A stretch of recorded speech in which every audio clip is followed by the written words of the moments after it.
He didn't talk much, but with one pass, he said everything. Before the lights of the Bernabeu, before the roar of the Emirates, there was a boy named Mesut.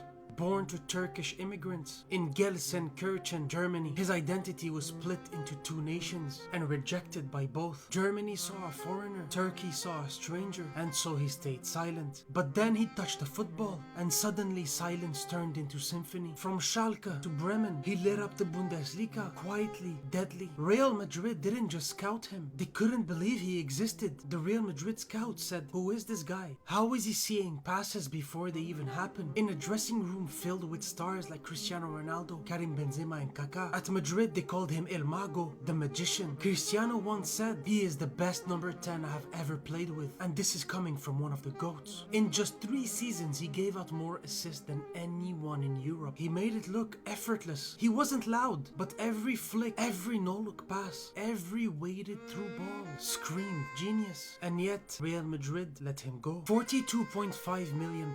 The Emirates exploded. It wasn't just a transfer, it was a shockwave. He made North London elegant again. The last time Arsenal had such elegance on the pitch was when Dennis Bergkamp had a football at his feet. Magic was back at the Emirates. He made players better, the likes of Aubameyang, Lacazette, Sanchez, or even Walcott. Mesut Ozil brought grace. And then in 2014 he reached the pinnacle of football. He helped Germany win the World Cup. He sacrificed flair for function and worked like a robot. He played with discipline for the team. Mesut had the Turkish blood, the technique of a Turkish man, and sometimes Germans couldn't accept it. Things worked out and they lifted the trophy, was officially part of German history. But when things went wrong, they turned on him. Not the blonde-haired, blue-eyed players, no, him. Because you see, ever since Ozil was a young boy, he had always been disrespected by Germany. It wasn't until he was 17 years old that he got the German nationality, and it was only because he was too good at football. So fast forward to 2015, after the World Cup, when he took a picture with the Turkish president, Erdogan, he was officially targeted by fans, by the media, by the federation. Ozil said it best, "I am German when we win, but an immigrant when we lose." And so at only 29 years old, Mesut Ozil retired from the German national team. And from there, unfortunately, his career started to take a downfall. At Arsenal, Mesut Ozil shared his support to the Uyghur victims, Muslims that were dying in China. He himself is a Muslim, and so he supported his people, but Arsenal couldn't accept it. They officially made him public enemy number 1 for going against the values of the club. Mesut got benched and was slowly shown the door, and he goes back to Turkey, his homeland. The one that was once known as the artist started to fade in his own canvas.